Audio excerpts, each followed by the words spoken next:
Muy buenos días a toda la República Dominicana. Un saludo muy especial para los dominicanos que nos sintonizan en el territorio nacional y para aquellos que nos ven en los Estados Unidos a través de Televisión Dominicana. Doctor, buenos días. Buenos días, hermano. ¿Cómo se siente? Muy bien, doctor. Qué Una bueno. semana de muchos movimientos. Mucho movimiento, mucha Parece actividad. que la lucha contra la corrupción Sí. se va reanimando. Por donde quiera que aprietan un poquito, Sí, eso sale funcionando. lodo, ¿verdad? Está caminando, sí. Sale la podredumbre, ¿verdad? Ay, verdad. Increíble. Bueno, estaremos analizando este y otros temas en el programa de hoy porque realmente parece ser que hay una decisión real de parte del Ministerio Público de avanzar en estos aspectos de la transparencia. Bien, vámonos de inmediato a la semana 360, el más completo resumen de noticias nacionales e internacionales. Saludos amigos, bienvenidos a este resumen informativo Semana 360. El ministro de Turismo David Collado aseguró que pese a todas las dificultades que ha dejado la pandemia en República Dominicana, el sector sigue firme con un crecimiento sostenible y con miras a su recuperación total. Manifestó que esa recuperación responsable se evidencia en el crecimiento del turismo durante cada mes gracias al esfuerzo conjunto de los sectores público y privado. Reveló que en lo que va de junio han llegado a República Dominicana más de 200,000 extranjeros. Collado habló en esos términos al pronunciar un discurso en el lanzamiento de la revista Turismo Dominicano, editada por la Asociación Dominicana de Prensa Turística ADOMPRETUR. La deuda acumulada del gobierno con la refinería dominicana de petróleo Refidonza por no traspasar los costos reales de los combustibles a los usuarios asciende a cerca de 3,000 millones de pesos. El dato fue ofrecido por el presidente de Refidonza, Leonardo Aguilera, quien reveló estar en conversaciones con los ministerios de Hacienda y de Industria, Comercio y MIPYMES para buscarle soluciones a la deuda. El ministro de Agricultura, Limber Cruz, acusó al Partido de la Liberación Dominicana y a otros sectores que no identificó de estar detrás de varios hechos en los que se han visto agricultores botar sus productos. El funcionario sostuvo que existe un plan en el que hay personas que están trabajando para intentar hacer quedar mal la gestión del gobierno del presidente Luis Abinader. El expresidente Leonel Fernández recomendó al gobierno subsidiar a sectores ante la posibilidad de incremento de precios de productos sensibles como el pan. El ex jefe del Estado y líder de la Fuerza del Pueblo fue entrevistado por los periodistas luego de participar en un acto realizado en el Senado de la República en homenaje póstumo al historiador, dramaturgo y cineasta dominicano Jimmy Sierra. Dijo que los gobiernos, antes posible aumentos de los precios del pan, generalmente apoyan a los panaderos para que el costo de producción del producto no se refleje en el precio al consumidor. El vicepresidente ejecutivo del Consejo Unificado de las Empresas Distribuidoras de Electricidad, Andrés Astacio, manifestó que entregaron al Ministerio Público más de 400 evidencias que sustentan las denuncias sobre hallazgos encontrados en las investigaciones y auditorías realizadas en las empresas distribuidoras de electricidad al Estado Dominicano por parte de un presunto entramado criminal de personas y empresas que sustrajeron más de 20,000 millones de pesos. La Procuraduría General de la República y la Superintendencia de Bancos se comprometieron el jueves a reforzar su trabajo conjunto en la investigación de los delitos financieros. De acuerdo con un comunicado, el propósito es afianzar la persecución del Ministerio Público de infracciones ligadas al lavado de activos y a la intermediación financiera ilegal que requieren atención especializada. Y en el ámbito internacional, Estados Unidos destinará 3.200 millones de dólares para acelerar el desarrollo de píldoras antivirales contra el COVID-19, anunciaron las autoridades el pasado jueves. El doctor Anthony Fauci, el experto principal del país sobre enfermedades contagiosas, hizo el anuncio durante una sesión informativa de la Casa Blanca como parte del nuevo programa antiviral para pandemias que desarrollará fármacos para atender los síntomas causados por virus potencialmente peligrosos como el coronavirus. Luego de las acusaciones de conducta inapropiada contra el empresario Bill Gates, un inversor activista ha pedido a Microsoft hacer mayores esfuerzos para combatir el acoso sexual. La firma de inversión de impacto Arjuna Capital instó a la empresa en una resolución de accionistas que publique un informe todos los años que muestre todas sus políticas contra el acoso, así como investigaciones sobre supuestos incidentes en la compañía. Hasta aquí el resumen informativo Semana 360. Informó Joaquín Caraballo. Cada semana despertamos en la República Dominicana, doctor, con un escándalo de corrupción, ¿verdad? Cuando no es del pasado gobierno, es del gobierno actual, ¿verdad? Porque la corrupción es un mal que está muy enraizado en la sociedad dominicana. Y eso pone en evidencia de que, bueno, mucha gente está en la política y quiere ir al Estado a servirse, ¿verdad? Tenemos ahí, en proceso Odebrecht, que es el principal escándalo de corrupción de los últimos años, pero usted tiene la operación Antipulpo, la operación Coral, ahora la operación 13, que es de este gobierno, ¿verdad? Específicamente la Lotería Nacional, donde se estructuró una red mafiosa que alteraba los sorteos, ¿verdad? Comenzaba a alterar los sorteos de acuerdo a lo que ha ido presentando la Procuraduría Anticorrupción hasta este momento. Y se ha implicado ahí al administrador de la Lotería Nacional. La Procuraduría Anticorrupción le está presentando como la persona responsable de dirigir esa red conjuntamente con otra persona que es dueño de un consorcio de banca, ¿verdad? Han implicado unas 11 personas en este expediente. Pero además también esta semana estalló otro escándalo, ¿verdad? Y este fue en las distribuidoras de electricidad. La persona que dirige las distribuidoras, hay un consejo que las dirige, ¿verdad? Porque hay un proceso para transformarlas, ¿verdad? Que fue parte del compromiso del presidente actual. Entonces, han acusado a varios ex administradores, un hermano del expresidente de la República, Danilo Medina, y a dos cuñados. Lo están acusando de mover dinero en esas instituciones por más de 20 mil millones de pesos. Es decir, que hay un expediente grueso. Es decir, que tenemos muchos casos de corrupción en proceso que se están investigando desde la Procuraduría General de la República. Y ojalá se sigan dando señales de que realmente se está persiguiendo a la gente que va al Estado a servirse y no a servir como es o ha sido el compromiso y el lema de muchos partidos y dirigentes políticos en la República Dominicana. Usted sabe que yo diría, le achaco esa persistencia de esa conducta corrupta a la falta de consecuencias a través de la historia. Sí. Porque, por ejemplo, a qué se quiere criticar al Ministerio Público actual, pero es que el Ministerio Público está demostrando con su accionar que no está obedeciendo a directrices políticas específicas. Porque fíjese, si usted se puede analizar, del actual gobierno, hay varios escándalos que han sido traducidos a la justicia. El caso de aquel señor que acusaron, no sé si es cierto o no, porque para eso están las investigaciones, claro, de intento como de acoso sexual con una señora, que después ya retiró la querella, una cosa extraña. Perdió el cargo. Exacto, pero ya si el daño se hizo. Entonces está el caso, por ejemplo, pero que él fue también excluido. Sí, fue claro, destituido. Efectivamente. Sí. Entonces está el caso, hay otros casos, por ejemplo, ese diputado, claro que no fue aquí que lo apresaron, pero que realmente hay mucha gente que está metida también en el gobierno que tiene ciertas conductas que hay que examinarlas, porque es que la política no está llena de santos varones. Y además, hay gente que afirma que en la política en Santo Domingo, por ejemplo, generalmente se va a buscar dos cosas, inmunidad e impunidad, porque todos sabemos que el dinero es la fuente fundamental que los atrae. Ahora, yo entiendo de que lamentablemente parece ser que el Estado Dominicano está formado sobre la base de la corrupción administrativa, ante todo, porque fíjese, ese es el último escándalo que se destapa con las EDES.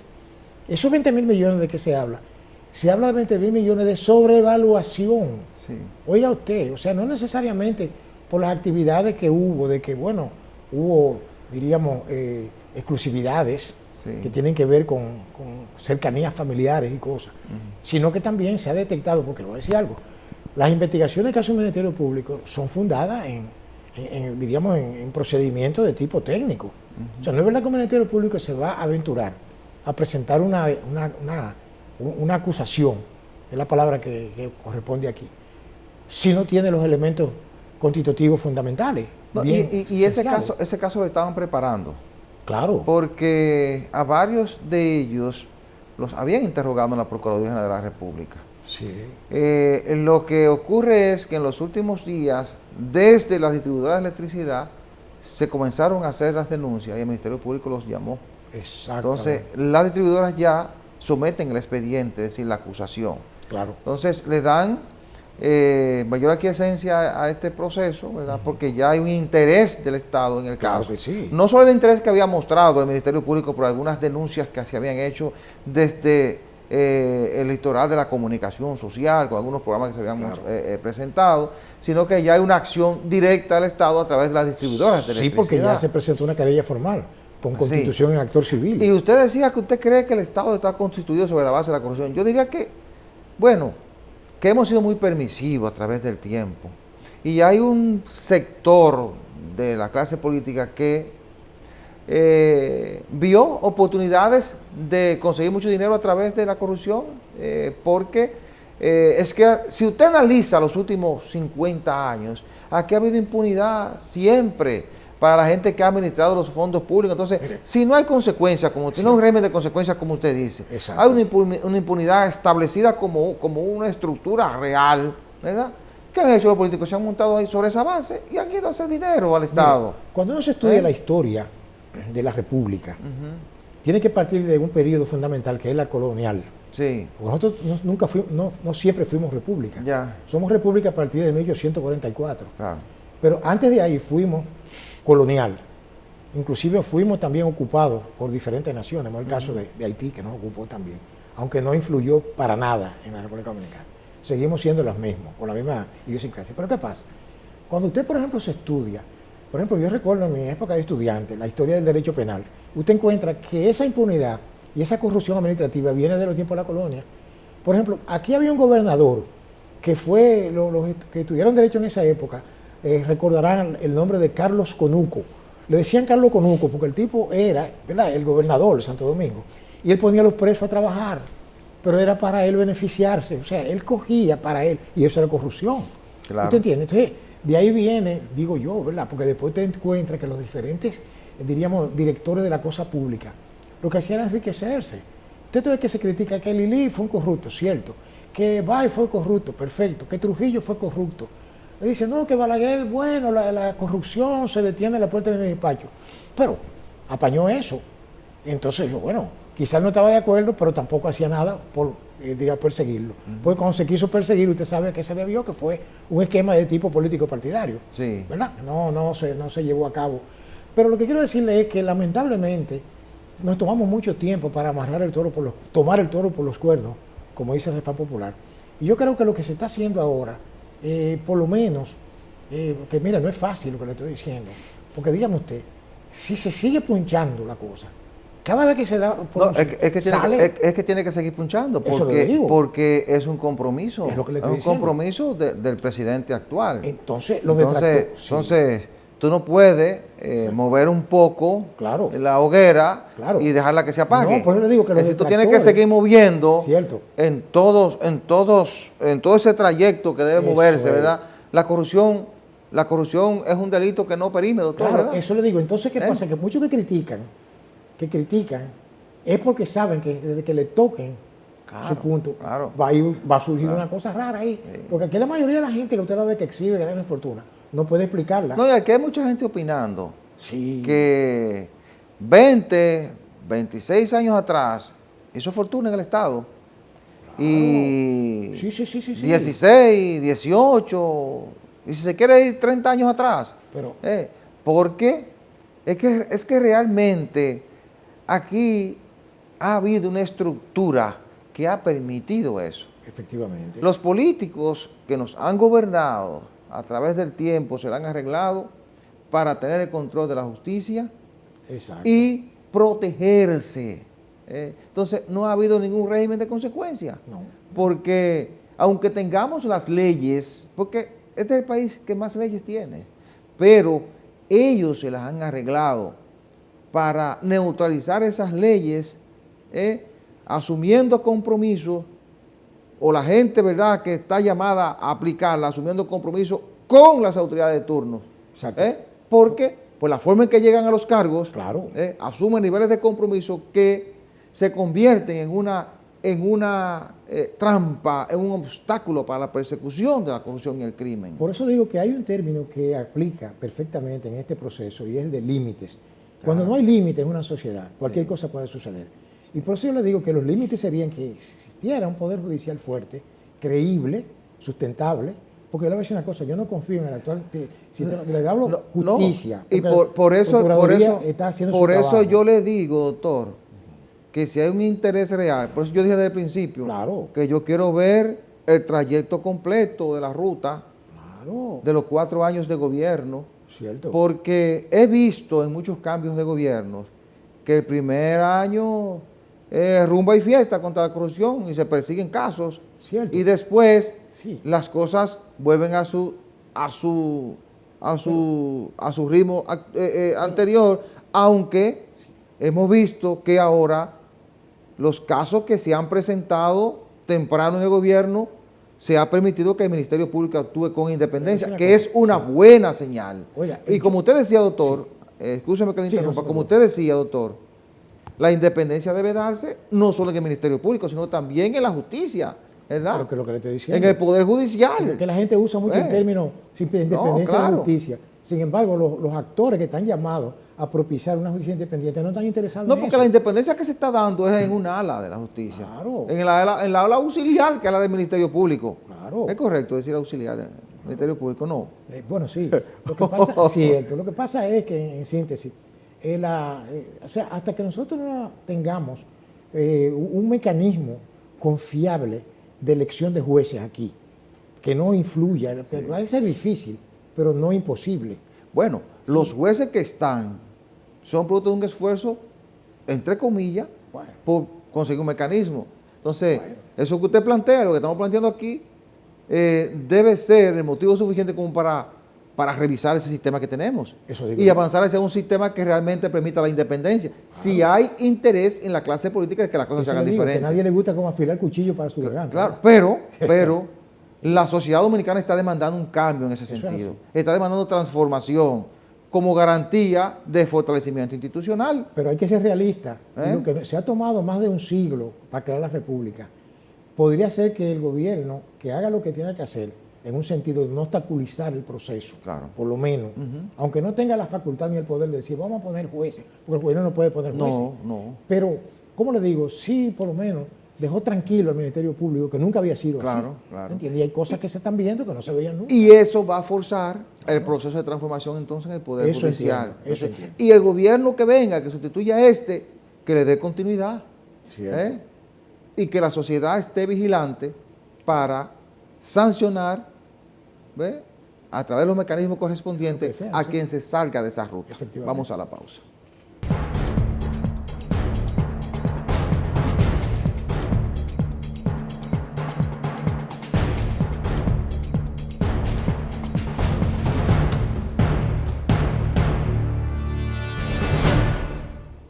Todo periodo de dificultad política, medioambiental, ¿verdad? Siempre trae consigo efectos en lo económico.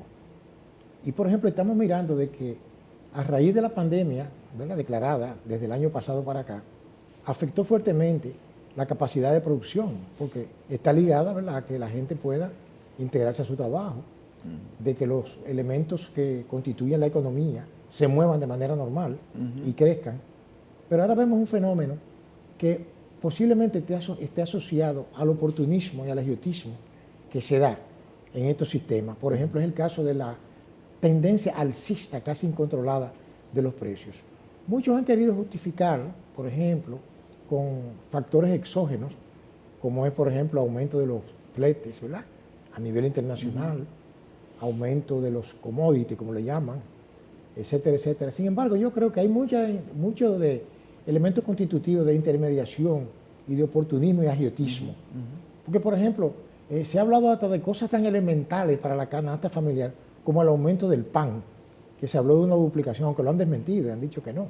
Sí. Pero yo creo que, en este sentido, una de las recomendaciones que siempre se hacen para paliar un poco ese oportunismo que a veces se da generalmente con los intermediarios, es la cuestión de la importación de productos básicos, ¿verdad?, de primera necesidad, que muchos la están criticando y están bombardeándola. Pero yo creo que cuando se recurre a la importación, se eliminan una serie de elementos que encarecen y dificultan la llegada de los productos, ¿verdad?, a la masa, porque no estamos hablando de cosas de lujo, sino de una canasta básica familiar, ¿verdad? Es lo que yo entiendo. Pero parece que hay de todo, así como usted dice, ¿verdad? Es posible que haya un problema con la intermediación, ¿verdad?, con el agiotismo, pero realmente la situación es difícil, no solo en República Dominicana, en el mundo, porque la pandemia afectó mucho la producción. Cierto. Y realmente los insumos que utilizan las industrias, los insumos para la producción agrícola, todo eso ha subido. Cierto. Por ejemplo, yo escuchaba decir a los productores avícolas cómo se ha encarecido, por ejemplo, el maíz y los derivados del maíz, que son los que utilizan para la producción de pollos y huevos, ¿verdad? Y realmente es escandaloso. Y eso viene dado, lógicamente, por una baja en la producción a nivel internacional. Además de eso, las dificultades para transportar el combustible caro. Es decir, y eso usted lo combina con lo que usted ha planteado de la intermediación. A veces el intermediario gana más que el que produce. Claro que y sí. el agiotismo, ese tipo de cosas. Entonces, cuando usted combina todos esos factores en medio de esta pandemia, con gente con pocos recursos, mire, la situación es explosiva. Es como para ponerle cuidado. Y planteaba un productor agrícola que el momento es como para ponerse a pensar en un plan de autosuficiencia alimentaria. Es decir, lógicamente tú no puedes pensar en un plan de autosuficiencia alimentaria cuando tiene el problema encima. Es un asunto que debió planificarse con mucho tiempo de antelación. Por suerte, el campo en la República Dominicana es fuerte. Y poniéndole un poco de atención, o un poco más de atención a la que se está poniendo, yo creo que nosotros podemos producir alimentos suficientes a buenos precios, ¿verdad? Cierto. Que no necesitan de muchos insumos, ¿verdad? Porque el campo dominicano es rico. Nosotros tenemos una variedad de productos y de capacidad instalada enorme. Nosotros suplíamos, por ejemplo, más de 35.000 millones de pesos anuales a los hoteles, ¿verdad? Y la mayoría de los hoteles estaban cerrados. ¿Por qué no mantenemos esa producción, ¿verdad? Si hay que subsidiar, subsidiamos, damos ciertas facilidades a los productores y esos productos los vendemos a buenos precios en República Dominicana. Pero fíjese, lo que es paradójico es que uno observa, por ejemplo, en los noticiarios, las imágenes que se comparten en las redes, de productores que están, diríamos, botando su producción porque no encuentran quién vendérsela. Entonces eso es algo que uno no lo entiende en un procedimiento en donde, por ejemplo, que no llegan esos productos a nivel más barato. Eso hay que verlo con cuidado. Exacto. Eso hay que verlo con cuidado porque ahí puede haber un componente político, pero además puede haber un componente de descuido de parte de las autoridades con determinado sector. Cierto, pero... Porque, por ejemplo, el Estado tiene un papel regulador. Sí. Y aquí, desgraciadamente, muchos productores plantan su cosecha, ¿verdad? Cuando llega el momento de colectarla, entonces no tienen un mercado. Entonces el gobierno, además de darte facilidades para que tú plantes, ¿verdad? Tiene que garantizarte mercado a la hora de la cosecha. Entonces lo que yo digo, ¿por qué no puede el gobierno intervenir en la dirección del mercado? Por eso digo, al parecer hay una falla en la coordinación final, porque yo estuve viendo las imágenes de unos productores de ajíes, de cebolla, y hace unos meses atrás de papas que prefirieron botarla antes que venderla. ¿Qué le digo? Porque parece ser que para ellos era mejor dejarla perder en el campo que sacarla al mercado a venderla. Déjeme decir algo, hay algo que se me ocurre, y a mí me gusta citar siempre a los grandes pensadores, que estos no son momentos de mucha teoría, sino de la práctica. Porque fíjese, el elemento hambre es un elemento peligroso, que puede cebar una especie de bomba de tiempo. Muy peligroso. Se lo digo porque leyendo a veces uno se pone a leer los pensamientos de ciertas personalidades del mundo. El caso de Einstein, que yo lo cito mucho aquí. Que la gente cree que Einstein nada más fue asunto de física ¿entendés? Y de energía atómica. No, no, no, ese señor también fue un filósofo. Él decía lo siguiente: el hambre es el peor consejero político. Óigame, eso significa que lo fundamental para cualquier gobierno es que los productos de primera necesidad, oiga la palabra, primera necesidad, claro, canasta básica familiar, sí, lleguen accesibles a la gente común. No estoy diciendo que se los regalen, pero por ejemplo usted ve que tenemos aquí una cantidad enorme de burócratas sentados en escritorios muy bien refrigerados, teorizando sobre la cuadratura del círculo. Sin embargo, la realidad está ahí. Es lo que usted dijo, nosotros tenemos un campo fuerte, en donde inclusive tenemos personas ahora que están dirigiendo, por ejemplo, en el caso del Ministerio de Agricultura, la persona que dirige eso ahí se dice que es un exitosísimo productor agrícola. El principal productor de plátanos del país. Entonces yo no entiendo por qué tiene que haber crisis a esos niveles. Usted dirá, bueno, pero los insumos, pero para sembrar plátano, yo vengo de una familia platanera de Barahona, mi tatarabuelo y mi abuelo, eran gente que vivían de eso. Y esa gente no tenía ni siquiera compañía ni empresa, sino que sembraban la parte y cosechaban y vendían y sembraban. Eso es lo que yo no entiendo. No, los técnicos de agricultura tienen que estar encima del campo. Claro. Porque ese es un sector que usted tiene que proteger.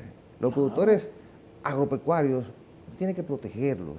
Son los que producen los alimentos que consume la población. Entonces, ese es un sector que hay que vivir permanentemente analizándolo y acompañándolos, ¿verdad?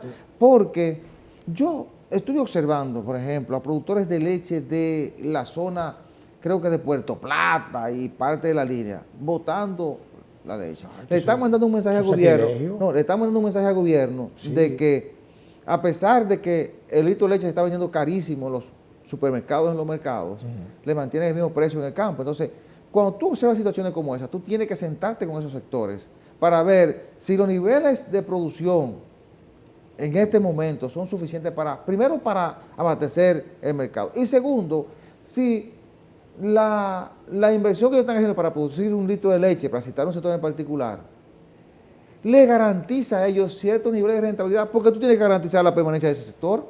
Si el precio del litro de leche no le garantiza la permanencia del sector, tú tienes que revisarla en un determinado momento. Sí. No simplemente decir, voy a importar, porque tú lo que vas a hacer es quebrar un sector que te está dando sostenibilidad, el sector que está produciendo permanentemente, y así tú lo vas extrapolando a cada sector, a los productores agrícolas, a los ganaderos, etcétera, etcétera. Bueno, hay mucha gente que no piensa en las consecuencias políticas futuras que puedan tener su accionar.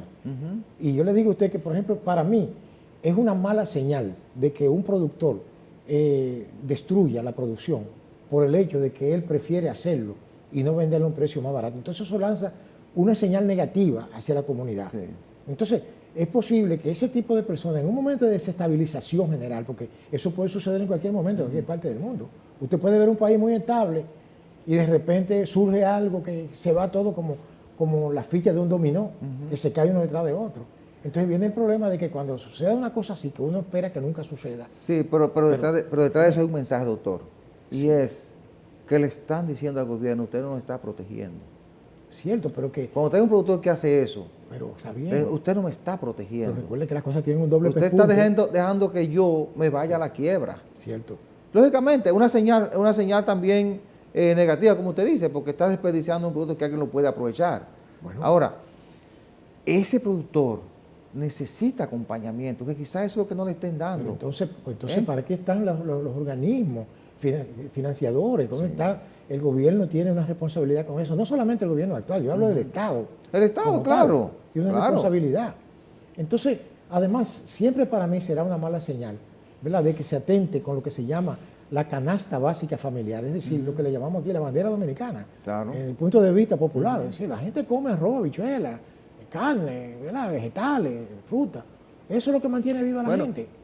De acuerdo a lo que yo observo, cómo están los precios de los insumos, con lo que un productor avícola producido un huevo hace un año, es difícil producirlo ahora. Bueno. Por eso usted observa que en los mercados el huevo se ha disparado. Entonces, por ahí usted tiene la doble vertiente, es que los insumos no están, y cuando llegan caros, y al parecer no hay una protección hacia esos productores. Bueno. Así que eso usted hay que revisar porque es complicado. Pero cuando usted tiene alza de precio, como decía anteriormente, tiene alza de precio de productos básicos que son necesarios para el sustento de la persona. Óigame, y una escalada alcista en otros renglones es una bomba de tiempo. Entonces son cosas que hay que prestarle mucha atención. Por eso es que el que asume esa responsabilidad de dirigir cosas públicas tiene que saber bien en lo que se mete. Porque la verdad que es complicado, es complejo. Porque ciertamente esos factores también inciden. Porque si usted no está obligado tampoco a suicidarse. Decir, bueno, yo voy a estar invirtiendo en algo que me va a descapitalizar y que no me va a producir los beneficios que yo espero, ¿verdad? Así es que vamos a ponerle atención al campo, al incremento de los precios de productos básicos y también de los agregados, los materiales de la construcción. Esa es otra también. De los servicios, porque todo se ha disparado. Todo. Entonces, esa no es una buena señal. Sabemos que la situación internacional no es buena, pero cuando usted tiene un entorno internacional en crisis, hay que tomar medidas internamente que garanticen la estabilidad y eviten una explosión social. Vamos a la pausa.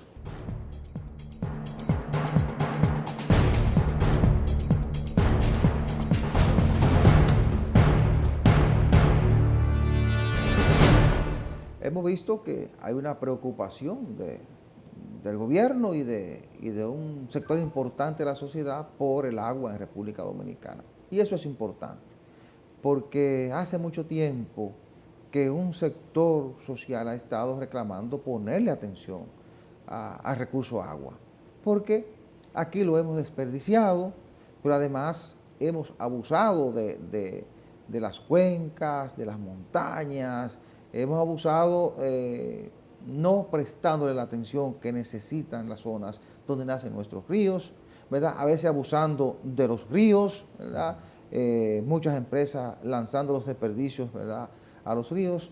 Y eso nos está llevando a una situación de crisis, o nos puede llevar a una situación de crisis, porque por suerte todavía tenemos recursos suficientes y hay que comenzar a trabajar, como bien han comenzado a hacerlo desde el gobierno, desde el sector privado, para mantener los niveles de agua que tenemos, y no diría solamente mantener, sino también incrementar y aprovecharlo mejor. Entonces, esta semana se anunció el Pacto por el Agua. Eso implica la inversión de cientos de millones de dólares, o miles de millones de dólares, la construcción de varias presas en diferentes puntos del país para aprovechar los principales ríos, saneamiento y una serie de medidas que van a garantizar un mejor aprovechamiento del agua y mejor cuidado de nuestros recursos naturales. Esa es una buena señal y yo creo que hay que apoyarla, hay que trabajar conjuntamente con el gobierno y el sector privado para lograr que ese pacto sea una realidad. Mire, ese paso implicaría un cambio radical en la concepción política, diríamos, desde el punto de vista administrativo del gobierno. ¿Por qué razón? Por lo siguiente, aquí, por ejemplo, hay una serie de fuentes de peligro para los acuíferos nuestros. Minería es un peligro para los acuíferos, fíjese bien. La deforestación de los bosques, el conuquismo, como se le llama, que ya sabemos quiénes se dedican a eso aquí. La ganadería. La ganadería. Entonces, la propia agricultura no bien manejada. No, exacto. Y además la minería no metálica. Sí. Es el caso de la explotación de arena, grava. Todo ese tipo de cosas tiene que estar contemplado en la política agua del gobierno. Además de que aquí, según mal contabilizado, se han perdido más de 600 ríos en menos de medio siglo. Acuíferos importantes que han desaparecido. Porque tiene que haber una política definida. Claro, porque no ha habido una política. Claro. Y usted no ve la lucha que tuvo que librar la sociedad dominicana para impedir que explotaran Loma Miranda. La querían explotar porque el interés era económico. Claro. Siguen en eso. No se pensó en los ríos que se podían afectar. Mire, esa gente nada más piensa en sus bolsillos y no se dan cuenta de otras cosas. Por ejemplo, esa insistencia, yo le voy a decir algo, yo siempre he tenido una posición contraria a ese tipo de minería. Ante todo la minería de cielo abierto, que es más peligrosa de todas. Claro. La más peligrosa, y además la que usa sulfuros también, que usted sabe que eso contamina. Pero lo que quiero decirle es que, por ejemplo, en el caso del sur, en Barahona, no tenemos ese problema. Entonces, hay una amenaza permanente con unos carbonatos, una cosa que yo ni sé bien lo que es eso, pero sí sé que se está explotando algo ahí que va a cambiar diríamos, el entorno, ¿verdad?, natural. Pero lo que quiero decirle es que el gobierno hace bien con plantearse por lo menos ese proyecto, que no es a tan corto plazo, porque estamos hablando a 15 de casi años. 9.000 kilómetros. Es a 15 años. 15 años. 2021, Hasta el 30 y 2036. tanto. Entonces, pero por lo menos hay que empezar por el principio. Claro. Entonces, otra cosa es importante, pero que desde ya hay cosas que se pueden ir haciendo. Claro. Por ejemplo, fíjense, eso de represar las cuencas y los ríos. Aquí hay ríos que, por ejemplo, se pierde el agua. Caso del Altibonito. El Altibonito debe estar represado. Usted me dirá, pero eso va a tener un problema con Haití, porque entonces como los haitianos tienen también parte de ese río. Bueno, pero no. Nosotros tenemos nuestra fuente de agua aquí. Nosotros podemos represar parte de esa agua porque tenemos que aprovechar el agua que tenemos nosotros. Claro. ¿Verdad? Y entonces otras fuentes de agua que están siendo afectadas, que se están viendo amenazadas, ¿verdad? El gobierno tiene que tomar cuenta de eso. Bueno, parece ser que es un plan bien pensado. Sí, claro. Y parece que hay una buena intención. Eso es cierto. Viendo la cantidad de recursos que se pretende invertir, 8.500 millones de pesos, un plan a largo plazo, 15 años, Sí. pero es un plan que involucra a importantes sectores de la sociedad. Así es. Entonces, si usted desde el gobierno involucra a los sectores que inciden en determinada área, usted tiene mucha posibilidad de tener éxito en el proyecto que emprende. Es correcto. Y este es un proyecto que la sociedad debe respaldar, porque si algo debe cuidar la humanidad en este momento es el agua, Claro. los recursos naturales. Bueno, esa es la fuente Y aquí hemos de conflicto. abusado de eso. Esa es la fuente de conflicto en el mundo. Claro, aquí hemos abusado de eso. Es una buena señal, como usted decía, que se pretende represar la mayoría de los ríos para aprovecharla, para producir energía, Claro. para hacer un mejor uso del agua. Claro que sí. Y, bueno, someter al imperio de la ley a industriales, a empresarios que descargan los desperdicios de sus empresas en los ríos, que no tienen las plantas de tratamiento. Entonces hay que hacer un trabajo serio, responsable desde el Ministerio de Medio Ambiente e involucrar a la sociedad como se está haciendo con el Pacto por el Agua. Si se involucra a la sociedad, Medio Ambiente tendrá el acompañamiento necesario para poder impulsar los cambios, porque hay muchos intereses de por medio, doctor, Claro que sí. que han impedido. Bueno, acaban de intervenir Valle Nuevo.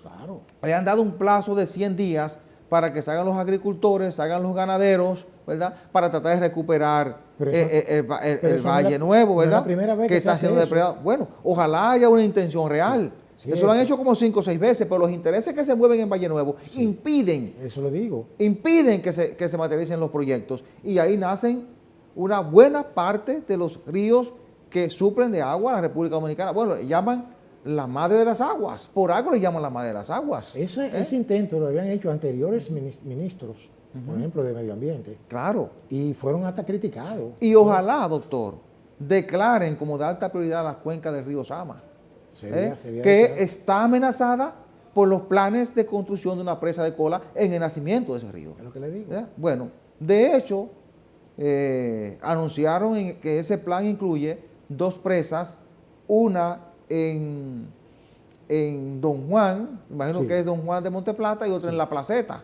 Son 2 zonas que yo conozco de Monteplata. La Placeta está muy cerca, ¿verdad? En unas zonas de Lomas, muy cerca de Yamasá, ¿verdad? Habría que ver si por ahí el río se puede represar. Imagino que los técnicos lo han estudiado. Y la zona de Don Juan también es que se puede represar. Es decir, ahí parece una intención de aprovechar las aguas del río Sama. E imagino que esto va a despejar esas amenazas, ¿verdad? Sería- De Barrigol Sí. al río Sama con la construcción de la presa de cola en el nacimiento del río, Eso que sería también, deseable. según los técnicos, podría afectar varios ríos que nacen también en esa zona. Efectivamente. Yo creo que esa política debe ser apoyada, ¿verdad? Por lo que pasa es que esos sectores también piensan en sus intereses y no están como muy dispuestos, ¿verdad?, a ceder. Mire, el caso, por ejemplo, de esa minería no metálica, Sí. que depredan las cuencas de los ríos. Entonces, cuando ustedes depredan la cuenca de un río, no hay forma de que ese río se reforeste, no. se regenere. Claro. Porque que no hay en el cauce donde corre el agua de manera natural. Entonces también el asunto, por ejemplo, de la evaporación, una cosa increíble. No, y hay que pensar como sociedad en proteger los recursos naturales. Hay que insistir en eso. E incluso a nivel internacional el gran debate es de que las crisis la va a generar el agua. Y aquí se está diciendo hace mucho tiempo que los problemas que pudiéramos tener en República Dominicana con nuestros vecinos van a ser por el agua. Exacto. Porque nuestros vecinos no tienen agua y si nosotros no protegemos e incrementamos la que tenemos, vamos a vivir momentos difíciles. Claro. E incluso porque el ser humano sale a buscar lo que necesita. Así y si usted tiene al lado 12 o 15 millones de personas buscando agua porque no tienen, y la que usted tiene, la ha desperdiciado y a través del tiempo ha ido mermando, va a vivir situaciones muy incómodas, muy difíciles. Claro. E incluso yo recuerdo que Peña Gómez en el plan de gobierno de 1994 planteaba que aquí teníamos que trabajar con el recurso agua con seriedad, porque si no lo hacíamos con tiempo, íbamos a tener que desalinizar agua. Ojalá no lleguemos ahí. Ojalá que este plan, este pacto por el agua que se está presentando ahora, permita recuperar todo lo que hemos perdido, neutralizar a los actores o a los destructores del sistema o de los recursos naturales para que nosotros podamos preservar e incrementar los niveles de aguas que tenemos, que podemos incrementarlas, claro, reforestando nuestras montañas, las cuencas de los ríos,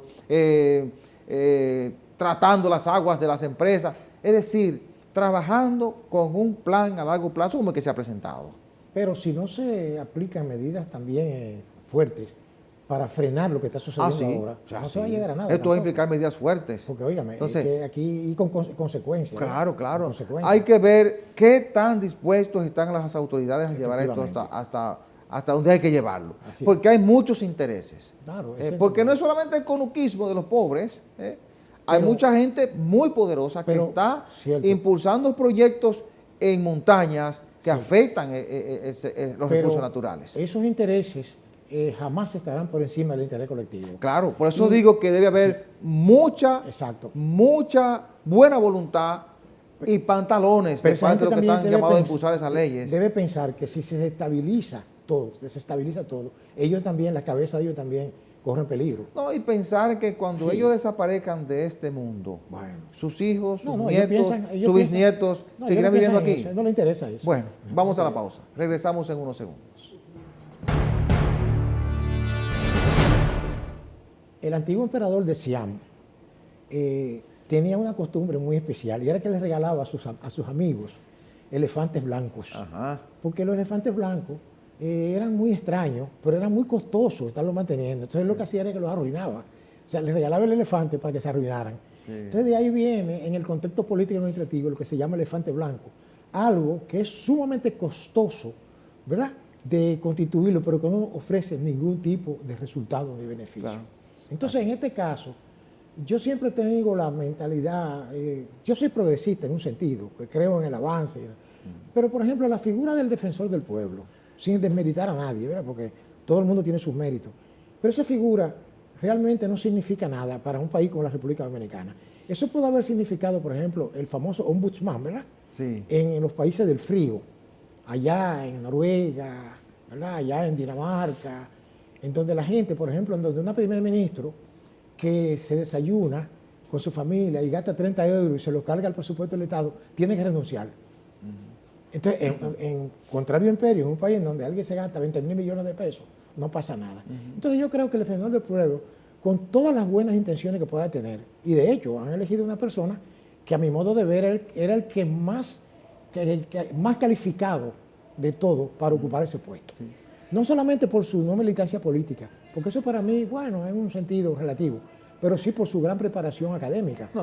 Evidentemente que Pablo Ulloa es una persona preparada. Claro, ahora habrá que desearle a él, porque ¿qué puede hacer en un sistema en donde, por ejemplo, un policía raso puede meter preso a un juez? Yo no entiendo eso. Bueno, usted me está entendiendo. Doctor, cuando usted comenzaba a filosofar y venía con la figura del elefante blanco, yo me ubiqué en el interés de un sector que se ha beneficiado del Estado y que lo ha utilizado a veces para violentar todos los derechos posibles, claro, ¿verdad?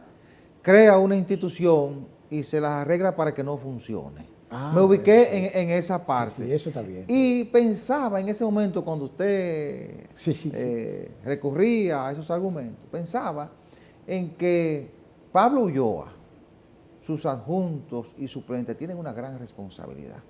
Claro. Porque evidentemente que el defensor del pueblo, la gente, el común del pueblo ni lo entiende, ¿verdad? Sí. Entonces, ellos tienen una gran responsabilidad de venderle al país, a la sociedad, la importancia que tiene el defensor del pueblo. Claro. La importancia desde el punto de vista de que es un órgano cuyos integrantes no se deben al presidente, al Congreso, a nadie. La ley lo define así. Sí. Y por eso, si ese caso se asume, si ese cargo, esa posición se asume con responsabilidad, sin responder a intereses particulares, se pueden hacer muchas cosas. Pero es que... Se pudiera poner en jaque a gente que a través del tiempo ha abusado del poder, ¿verdad? Y han abusado del poder y han violentado los derechos de la gente. Pero déjame decir algo importante ahí, un inciso de orden. Sí. Lo primero que me impactó a mí cuando yo entré a la Facultad de Derecho fue la imagen de Temis, la diosa del derecho. En una mano tenía una balanza, pero ¿sabe qué tenía en la otra? La espada. Una espada. Claro. Es decir, que donde no hay una espada, ¿verdad?, que fundamente el texto, no hay derecho, no hay justicia. Sí. Por lo tanto, puede estar cargado de la mejor buena fe el equipo que va a liderar bien el doctor Ulloa, porque es una persona que tiene las condiciones. Sí. Pero el problema son las condiciones ambientales. ¿Cuál va a ser contra quién él va a luchar? Es contra el Estado que abusa de los derechos de las personas, porque ese es el concepto. Sí, porque él es un veedor de los que administran la cosa pública. Pero no solamente veedor, sino luchar, porque una cosa es que usted denuncie. Es un defensor de la gente. ¿Cierto? A defender los derechos de los ciudadanos. Exacto, pero yo diría que para eso no hay que tener tanta preparación académica. Lo que hay que tener es el elemento, la espada que yo le dije a usted de Temis, en la mano, y en la otra el texto. Yo creo que no hay instituciones en nuestro país que garanticen, porque inclusive aquí se habla de derecho procesal penal garantista, se habla de una constitución garantista, se habla, por ejemplo, de lo que se llama proteger, el Estado debe proteger los derechos de las personas, pero no los defiende. Entonces usted encuentra que aquí se violan los plazos, usted va, por ejemplo, a una oficina pública y le hacen un disparate, le botan un expediente. Pero, es una cosa de loco. Si usted tiene a un vigilante, porque el defensor del pueblo es un vigilante de lo que hacen los que administran la cosa pública, y oiga doctor, oiga qué importante, y de empresas que ofrecen servicios de carácter público. Pero si usted tiene un defensor, alguien que por lo menos, porque a veces la gente ni siquiera denuncia los derechos que se violentan, la violación de sus derechos, porque no tiene ni siquiera los recursos. Y si hay una institución, y si hay alguien, llámese como se llama, en este caso defensor del pueblo, que es una figura creada hace... fue en 1809. Copy-paste. Claro, eso fue creado en 1809. Entonces, es un esfuerzo. Si hay alguien que pueda hacerlo, por lo menos... Quien está llamado a darte ese servicio siente la presión y se siente vigilado. Por eso yo digo que si esta gente se empodera y hace la campaña que hay que hacer para que el ciudadano entienda la importancia del defensor del pueblo, puede lograr el acompañamiento, y los que están llamados a servir desde el Estado y a darnos servicios en las alianzas público-privadas, servicios públicos, ¿verdad?, esa gente va a sentir el peso, la presión, la vigilancia. Y ellos podrán hacerse acompañar también del Ministerio Público, porque hay casos en los que puede hacerse acompañar, porque no tendrá la espada para sancionar. Yo quiero aprovechar. Pero los instrumentos para vigilar y hacer que sienta la presión de sentirse vigilado. Yo quiero aprovechar para yo rendirle aquí un tributo a doña Zoila Martínez. Sí. Porque a la cual conocí en los tiempos que era fiscal. Y una persona que, siendo ella fiscal, yo observé que ella siempre estuvo, diríamos, preocupada por la constante violación de los derechos de las personas. Ahora bien, ¿ella hizo lo que ella tenía que hacer? Claro que sí. Lo que pasa es que no le hicieron caso, porque no tenía los mecanismos. No podía hacer, tampoco podía hacer más de lo que hizo, por eso mismo, doctor. Primero, no te dan los recursos. No te dan los recursos para tú contratar el personal con el nivel que debe tener para impulsar los cambios. Y además de eso, te ponen 1.500 trabas para que no puedas hacer el Pero es trabajo. que el mismo sistema es una traba. El sistema, Claro. el sistema en que vivimos Ese es una sistema, traba. este defensor del pueblo tiene que tratar de romper ese sistema. Claro, Y que tratar no de puede imponer hacer. con los hechos Pero- un cambio. Yo le deseo la mejor de la suerte al doctor Ulloa, pero se ha metido en un berenjenal, como dicen por ahí, porque mire, no es fácil.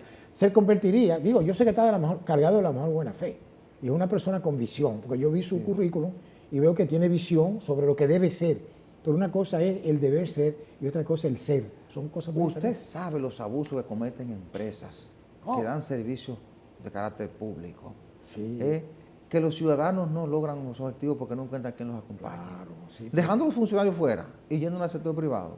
Por ejemplo, el servicio telefónico es un servicio de carácter público. Claro. Y si un ciudadano siente sus derechos vulnerados Pero y que logra que también- alguien los acompañe, Pero usted encuentra también ¿Eh? lo mismo en la justicia, le cogen un siglo para fallarle un caso, le botan un expediente, le cometen un error y usted tiene que pagar el error que cometió el bueno, otro. Sí, ¿no? ahí está el desafío del defensor del pueblo. Bueno. Demostrar con sus hechos que realmente esto puede funcionar. Que le vaya bonito. Demostrar con los hechos Bueno, que esto puede funcionar. tengo mis doctor. dudas. Así es. Bueno, la semana que inicia va a estar muy centrada en el plan de vacunación. Los adolescentes, los Ah, jóvenes, sí. abarrotaron los centros de vacunación. Parece que que estaban esperando la vacuna Pfizer, doctor. Sí, la Pfizer que Parece- pagaron a partir de los 12 años. Claro, parece que le daba más garantía según ellos, ¿verdad? Sí, Porque, sí. partiendo de la cantidad de gente que ha llegado Claro. a los centros de vacunación, y esta semana llega 1.500.000 dosis de los vacuna, chinos. ¿verdad? De la China. Siguen los Que los chinos chinos han salvado. aprovechando, los ¿verdad? chinos, ¿verdad? Sí, Entonces, sí. la vacunación Sí. será un tema que seguirá centrando la atención del país, lógicamente, porque es el mecanismo que tenemos para tratar de salvarnos de esta pandemia, Eso ¿verdad? Del COVID-19 que sigue creciendo, ¿verdad? Causando mucho estrago en el país y en el mundo. Este lunes 21 vence el plazo para la presentación de candidaturas a juez del Tribunal Superior Electoral. No hay mucho interés, parece, porque hasta el momento en que se graba este programa, creo que 7 u 8 se habían inscrito para participar o optar por un cargo en el Superior Electoral, y también las demandas de aumento salarial, las protestas de sectores. Ya vi que esta semana protestaron en San Francisco de Macorís por una serie de problemas en esa comunidad, y además las presiones por los precios de los productos de la canasta básica seguirán centrando la atención del país. Señores, hemos llegado al final del programa. Muchísimas gracias por la atención prestada. La cordial invitación para el próximo domingo a la misma hora y por este canal. Buena suerte, buenos días.